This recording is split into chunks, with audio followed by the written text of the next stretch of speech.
오늘 아침에 여러분들도 소식을 들은 분들이 계시겠지만 아틀란타 연합장로교회 정인수 목사님이 오늘 새벽에 하나님의 부르심을 받았습니다. 갑작스러운 일입니다. 캄보디아, 이번 주에 캄보디아 선교를 다녀오셨는데 이제 다녀오셔서 좀 무리를 하시는 것 같아요. 새벽에 몸이 안 좋아서 응급실을 가셨는데 응급실에서 심장마비로 하나님의 부르심을 이렇게 받았습니다. 참 안타깝고 또 어떻게 보면 황당한 그런 일인데 제가 우리 목사님 또 그 소식을 이렇게 듣게 되면서 다시 한번 우리 인생이 무엇인가 하는 생각을 해보게 됩니다. 우리는 또 열심히 이렇게 살지만 또 하나님께서 우리를 이렇게 갑자기 다 부르실 때가 있는 것 같아요. 부르실 때는 우리가 알지 못하지만 중요한 것은 그 부르실 때 우리가 어떠한 모습으로 서 있는가, 이게 참 중요한 것 같습니다. 우리 정수 목사님 지난해가 아마 회감이었으니까 어떻게 보면 한참 일을 하실 때인데 갑자기 부르심을 받았어요. 그럼에도 불구하고 또 이렇게 주님의 일을 열심히 하시는 중에 하나님께서 이렇게 데려가셨으니 그 인생도 어떤 면에서는 복되다 그런 생각을 했습니다. 여러분, 우리가 이렇게 하루하루 이렇게 살아가는 것 영원한 것 아닙니다. 그렇죠? 언제 하나님께서 우리를 부르실지 모르죠. 각자 그때 부르실 때 나는 어떠한 모습으로 하나님 앞에 서 있겠는가, 이것을 생각해보는 이 아침 되기를 원합니다. 인간지사 세옹지마라는 말이 있습니다. 깊은 동양적인 지혜를 표현한 이 말을 음미해보면 살아갈수록 참 일리가 있는 말이다라는 생각을 하게 됩니다. 좋은 일이라 생각했던 것이 나쁜 결과를 가져올 수도 있고, 달갑지 않은 일이 오히려 나중에 좋은 결과를 낳을 수 있다는 것이죠. 그러기에 이 말은 당장의 현실 가운데 일어나는 일에 대해 섣부른 그런 판단을 하지 말고 초연한 태도를 견지하라는 그런 교훈을 내포하고 있는 것 같습니다. 다른 말로 하면 어떤 일이 일어나도 사람은 그 일의 결과를 다 알 수 없기 때문에 겸손히 그 상황을 받아들이고 인내하며 나아가라는 뜻으로 해석할 수 있을 것입니다. 그렇다면 이 말이 강조하고 있는 것은 우리 삶 가운데 일어나는 일은 일어나는 일 그 자체보다 그에 대한 우리의 반응이 중요하다라는 것이 아닐까 생각해 봅니다. 여러분들도 이 말에 상당 부분 동의하실 것입니다. 각자의 삶을 돌아보면 힘들고 괴로운 상황이었지만 잘 인내하며 지혜롭게 잘 대처했을 때 그 일을 통해서 오히려 귀한 것을 얻고 배우는 그런 경우들이 있지 않습니까? 또 그 고난이 아니었으면 경험하지 못했을 유익들이 있죠. 그렇지만 이 세옹지마라는 말은 하나님을 전제하지 않고 이 세상 일의 이치를 보니까 그렇더라 하여서 우리를 가르치는 말일 것입니다. 그런데 우리 하나님을 믿는 자들은 이러한 세상의 이치를 다르게 표현합니다. 무엇입니까? 어떻게 표현하죠? 하나님의 섭리라는 표현을 쓰죠. 모든 일이 하나님의 주권하에 있고, 그러기에 우리에게 일어나는 일은 하나님의 어떤 깊은 뜻이 있는 것이고, 우리가 지금은 그 뜻을 다 알 수 없지만 그 일을 겸허하게 수용하며 나아갈 때 하나님을 사랑하는 자에게 그 모든 일이 합력하여서 선을 이룰 것이다 라고 믿는 것입니다. 그것이 바로 하나님의 섭리를 믿는 신앙이죠. 저는 요즘 이 말씀을 자주 묵상합니다. 그리고 저의 삶 가운데 일어나는 일들에 대한 하나님의 뜻이 무엇일까를 기도 가운데 묻습니다. 그런데 저에게 일어나는 그 일들의 많은 부분은요, 이 교회에서 일어나는 일들, 또 우리 성도님들의 삶 가운데 일어나는 일들입니다. 그것이 저의 주된 관심이죠. 그래서 저와 저희 집사람과 사이의 대화를 보면 많은 부분이 우리 성도님들의 삶의 형편에 관한 것이에요. 언젠가 제가 목사가 하는 일이 무엇이냐에 대한 그런 질문에 대해서 유진 피터슨 목사님이 하신 말씀을 종종 여러분들께 드린 적이 있을 것입니다. 목사의 본질적인 사역은 하나님과 회중 사이에, 하나님과 성도들 사이에, 그리고 이 회중 가운데 무슨 일이 일어나고 있는지를 정확히 살펴서 그것을 성도들에게, 회중들에게 알려주는 데 있다는 것입니다. 그게 목사의 주된 역할이라는 것이죠. 말하자면 우리 교회가 하나님 앞에서 어떠한 모습으로 서 있는지를 항상 깨어 살피면서 그것을 성도님들로 하여금 바로 알 수 있도록 해주는 일이 바로 목사의 가장 본질적인 사역이라는 것입니다. 저는 이 말에 전적으로 동의합니다. 제가 말씀을 열심히 전하고 목회자로서의 다른 직무를 열심히 수행한다 해도 이것을 여러분들에게 정확하게 보여주지 못하면 저는 하나님 기뻐하시는 바른 목회자가 될 수 없을 것이라 생각합니다. 잘못하면 소경을 인도하는 격이 될 수 있다는 것입니다. 그렇다면 우리 교회는 하나님 보시기에 어떠한 모습일까요? 뉴욕에서 크게 목회하고 계신 목사님 한 분의 고백을 들은 적이 있습니다. 이분이 오랫동안 이민 목회를 하셨는데 처음에는 기도원 목회를 하셨다고 해요.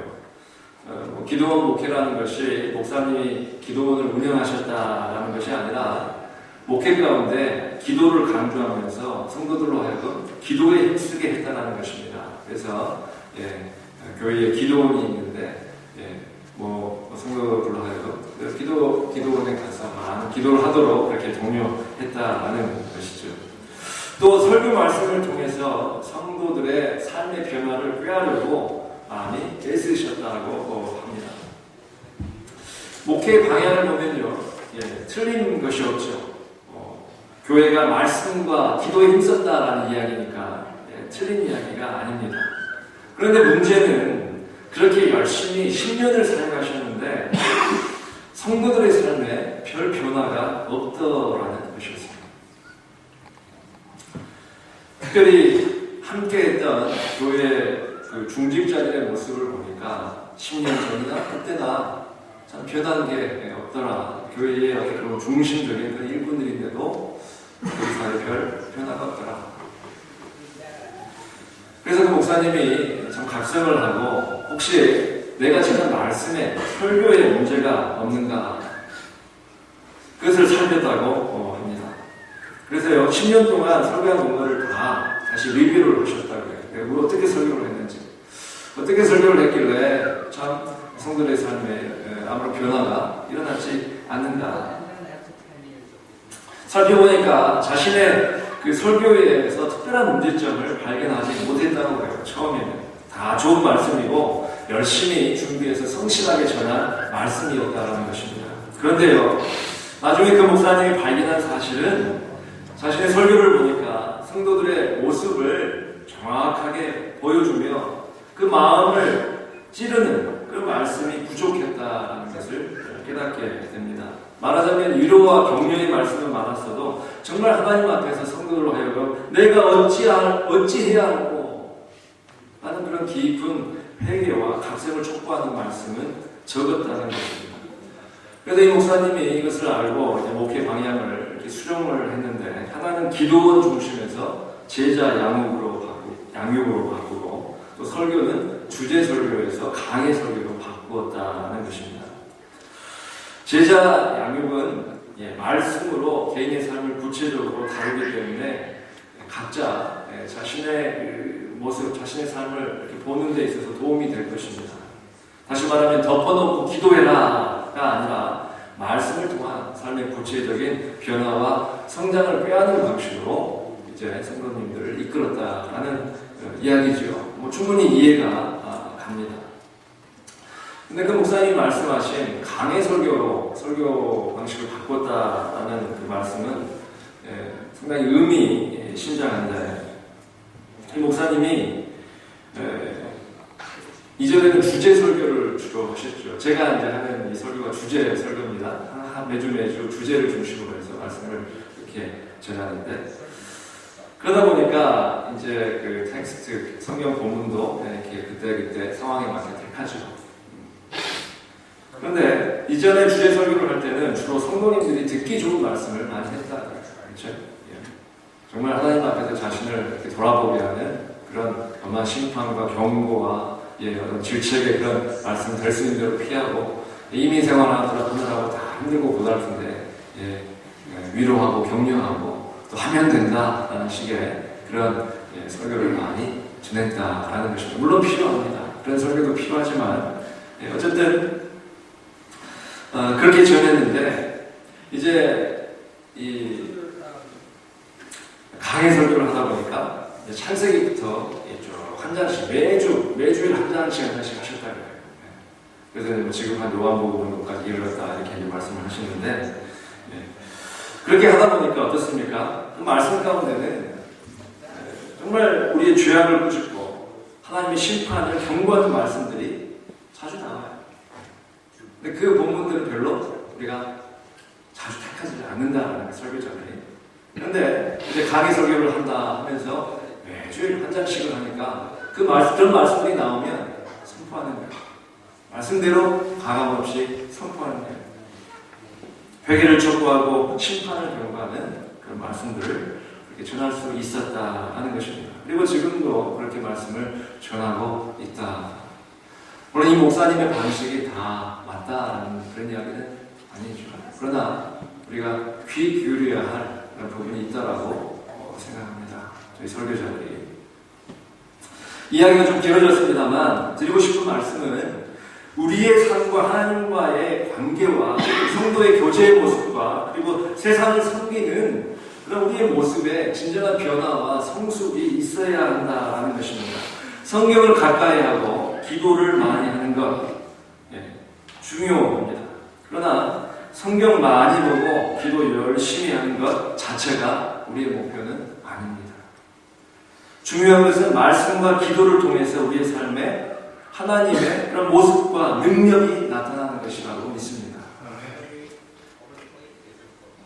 그러기 위해서는 정말 우리 심령이 하나님 앞에서 깨어지고 철저히 하나님 중심적인 삶으로 돌이켜야 합니다. 말씀으로 우리 심령의 깊은 찔림을 받아야 합니다. 정말 성령의 그 인도하심에 민감하게 우리가 반응하며 그 성령의 인도하심에 따라 살아가야 한다는 것. 그래야 우리 가운데 진정한 그런 각성과 변화가 일어나야 한다는 말씀입니다. 요즘 저희 교회의 모습을 이렇게 보면 명암이 교차하는 것 같습니다. 좋은 일들도 많이 있어요.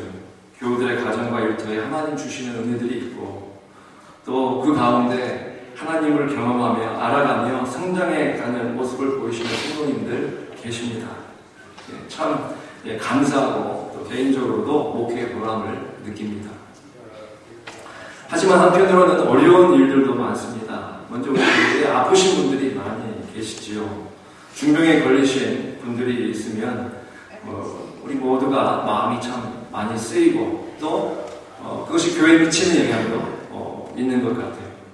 또 이 모양 저 모양으로 교회를 떠나는 분들도 계속 생기는 것 같습니다. 개인적으로 다 사정이 있어 떠나시지만 교회적으로 볼 때는 참 한 분 한 분이 귀한데 안타까운 이제 심정이 되는 것이죠. 그리고 여전히 교회 내에도 우리 교회를 이끌어가는 데 있어서 다양한 의견들이 있어 그 조정이 또 쉽지 않습니다. 또 교우들 간에 보이지 않는 벽들 여전히 있습니다. 그런 가운데 무엇보다도 제가 우리 성도님들을 하나님께 바르게 이끌고 있는가, 정말 우리의 모습들을 하나님 앞에서 정말 보게 하고 있는가 하는 생각이 들면 제가 아무런 결론도 못 내리고 그저 기도만 하게 됩니다. 하나님의 은혜를 구할 수밖에 없어요. 제가 할 수 있는 것은 없으니 하나님께서 도와주시고 간섭하여 주십시오. 저는 다만 순종하며 나아가겠습니다. 이렇게 알 수밖에 없는 거죠. 그러면서 그런 기도 가운데 성령님께서 계속 제 마음 가운데 주시는 어떤 말씀이 있는데, 그것이 우리 교회 가운데 진정한 변화와 부흥이 일어나기 위해서는 한 마음으로 기도해야 한다는 것입니다. 기도를 하되 한 마음으로 기도하라. 그 가운데 하나님께서 역사하시겠다는 것입니다. 우리 가운데 개인적으로 기도 많이 하시는 분들 더러 계십니다. 참 귀한 일입니다. 그런데 교회 가운데 하나님의 역사를 불러오는 기도는 모든 성도들이 한 마음으로 하는 기도입니다. 우리 마음이 갈라져 각자가 자기 원대로 하는 기도에는 별 힘이 없습니다. 우리는 그 예를 사도행전에 나오는 초대교회의 모습에서 볼 수 있어요. 사도행전에 보면요, 아나니아와 삽비라 그 이야기가 나오지요. 그들의 거짓 행위를 왜 그렇게 무섭게 다루었을까? 과연 그 정도의 행위가 그렇게 갑자기 죽음에 처해질 그런 무서운 죄였을까? 그들의 돈을 감추는 행위가 성령을 속이는 그런 일도 되었지만 그것이 성도들의 마음이 한마음 되는 것을 깨뜨릴 위험이 있었기 때문에 하나님께서 그렇게 엄하게 다루셨다 생각을 해보게 됩니다. 초대교회 때는 정말 성령의 그 역사 가운데 모든 성도들이 이제 유무상통하고 정말 복음을 이렇게 열심히 전했던 그런 상황이었는데, 말하자면 그 가운데서 이탈하여서 아나니아와 삽비라가 다른 마음을 품었다는 거예요. 어떻게 보면 그 한마음 되는데, 완전히 한마음 되는데 거스리는 그런 행위를 했다는 거예요. 그러면서 그것을 엄하게 이렇게 처단하시는 하나님의 모습을 볼 수가 있는 거예요. 다시 말하면 한마음으로 우리가 하나님을 구하는 일이 굉장히 중요하다는 이야기입니다. 오순절에 성령께서 강림하셨을 때 성령의 세례를 받은 사람들이 무엇을 하고 있었습니까? 예수님의 말씀대로 같은 장소 마가의 다락방에 모여서 성령께서 오시기를 기다리며 한마음으로 기도하고 있었습니다. 사도행전 2장 13절 14절 말씀 보면 예수님의 제자들이 여자들과 예수의 어머니 마리아와 예수의 아우들과 더불어 마음을 같이하여 오로지 기도에 힘쓰더라라고 기도하고 말씀하고 있습니다. 마음을 같이하여 오로지 기도에 힘쓰더라. 예수님께서 승천하신 이후에 그들이 오순절 성령을 받기 전에 했던 일은 뭐냐면 한 자리에 모여서 함께 한 마음으로 기도했던 거죠. 그렇죠? 그랬을 때 그 가운데 성령께서 강림하시는 놀라운 일이 일어납니다. 바로 그거였어요.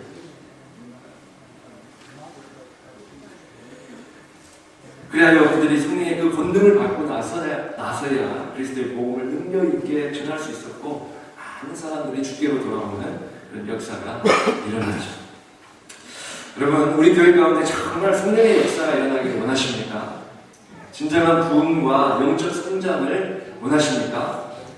우리 교회 가운데 무언가 새로운 바람이 불기를 원하십니까? 정말 그렇습니까? 그렇다면 우리 모두가 한 마음으로 성령님을 사모하며 기도를 합니다. 그 외에는 방법이 없습니다.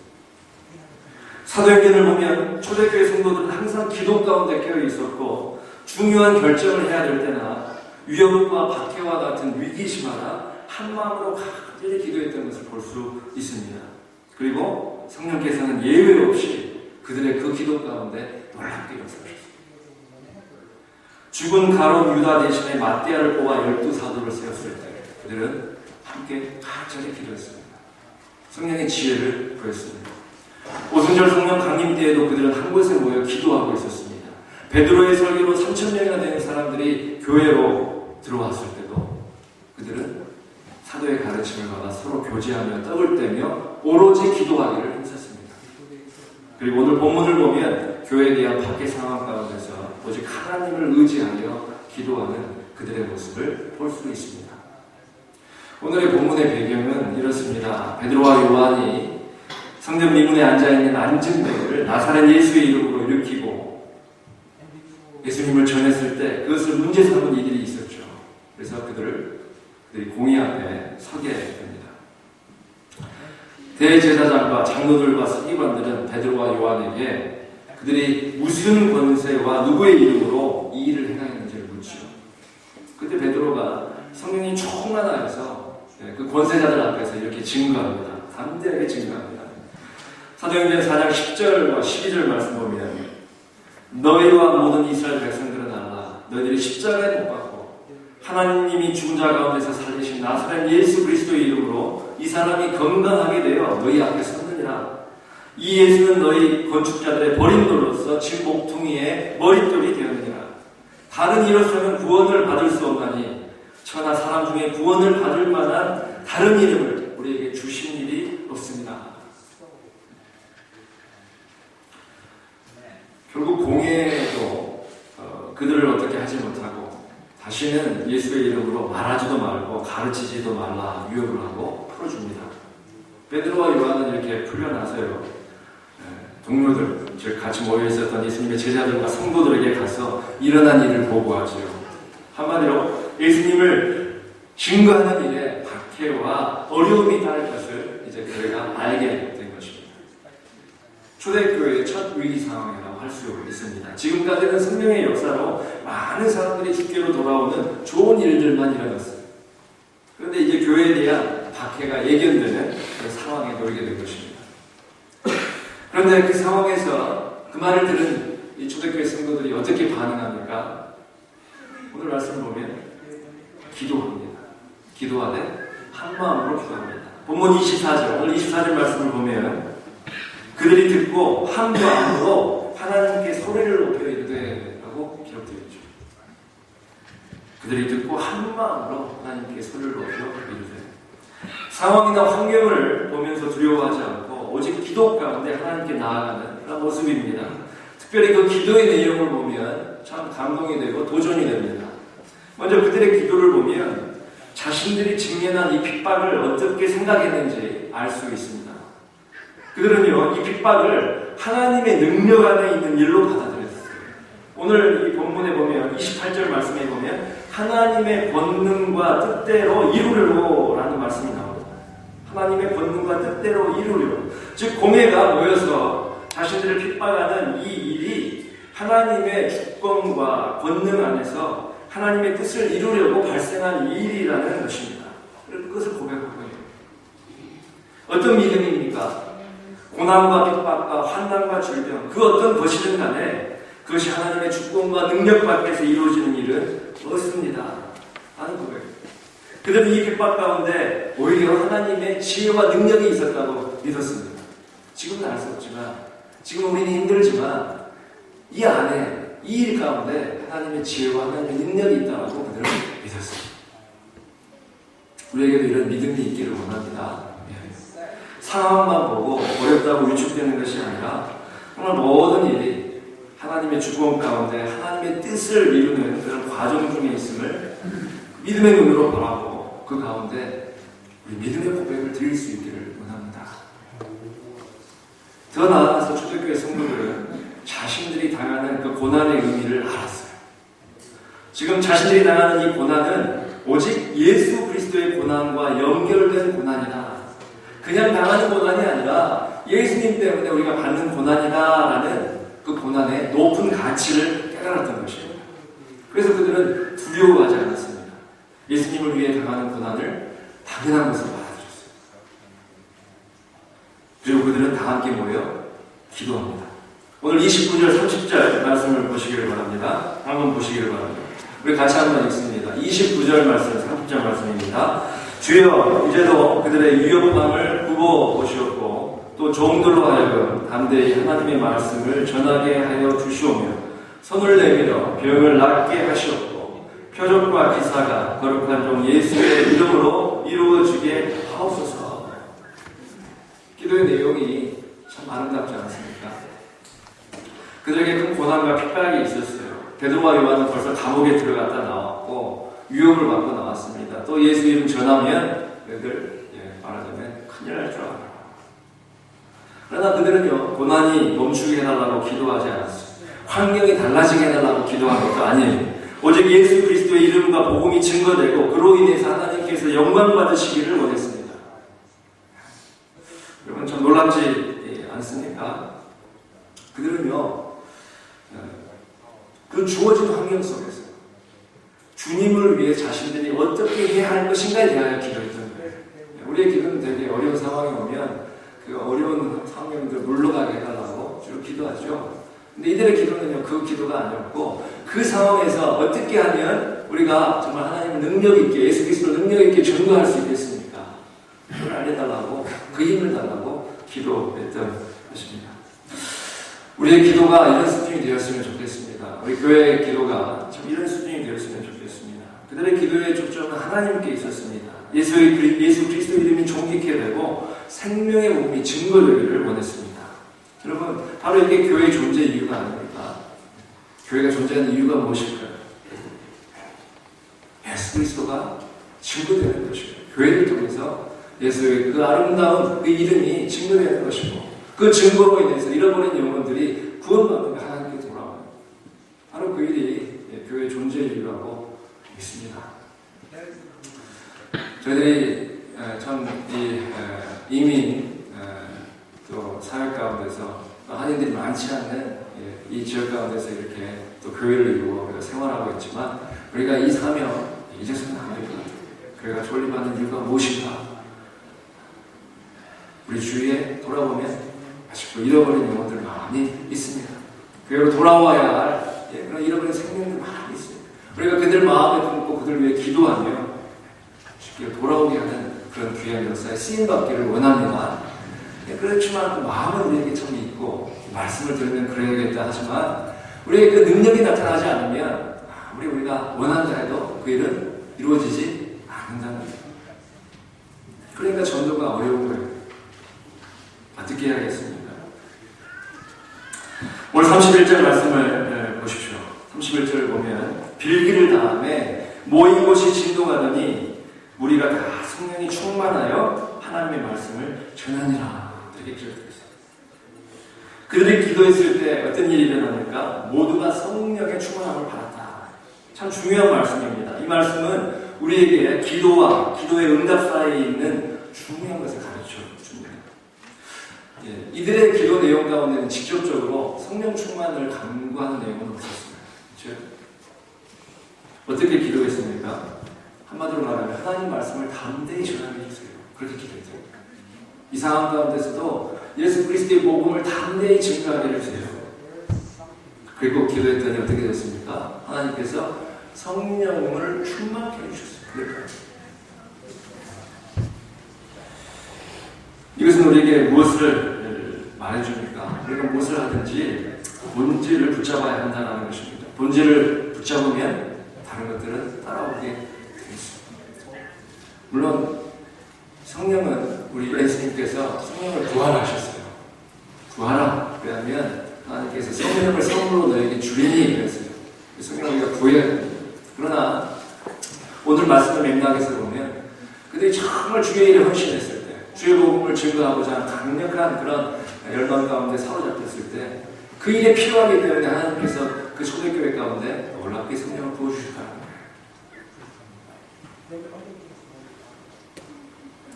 하나님의 일을 하고 하나님께 영광 돌리기를 원할 때 우리의 삶 가운데서도 하나님께서도 필요한 것들을 공급해 주실 줄 믿습니다. 정말 여러분들 개인적으로나 우리 교회적으로나 정말 하나님 영광을 위하여 우리가 일하기를 원합니다. 죄를 드리기를 원합니다. 헌신하기를 원합니다. 정말 필요한 일꾼들, 필요한 자원들 정말 보내주십시오라고 정말 우리가 정말 하나님께 간절히 그 마음을 아뢰면 우리가 여기 준비되어 있으면 하나님께서 주셔요. 항상 우리에게는 그것이 부족해요. 여러분, 무엇이 믿음의 기도일까요? 초대교회 성도들의 기도의 목적은 당면한 어려움을 피하고 핍박을 면하자는 것이 아니었습니다. 포기하고 현실에 안주하자는 것도 아니었습니다. 다만 우리 구원이신 예수님을 전하고 하나님의 말씀을 담대히 전하자는 데 있었습니다. 그랬더니 하나님께서 성령 충만과 이적과 기사와 권능을 그들 가운데 부어주셨던 것입니다. 이러한 일들을 우리의 삶 가운데서도 경험해보고 싶지 않습니까? 여러분들의 지금 현실은 어떻습니까? 개인적인 삶의 현실, 어떤 상황 가운데 계십니까? 무엇을 어떻게 기도하고 있습니까?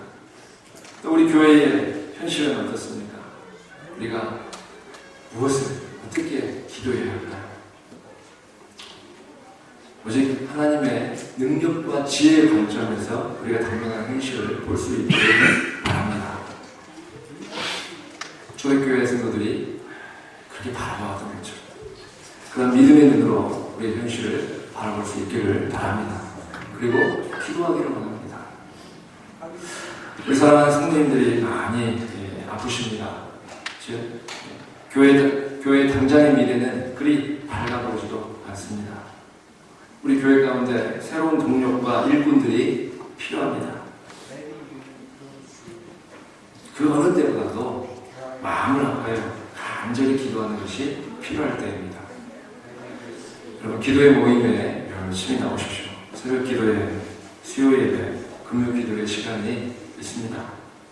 그리고 기도할 때에 이 현실 속에서 각자가 해야 할 하나님의 일을 하게 해달라고 기도하십시오.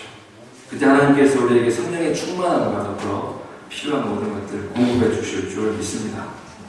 지금은 기도할 때입니다. 정말 한 마음으로 기도할 때입니다. 그러한 기도의 불길이 우리 교회 가운데 일어나기를 주님의 이름으로 축원합니다. 기도하겠습니다.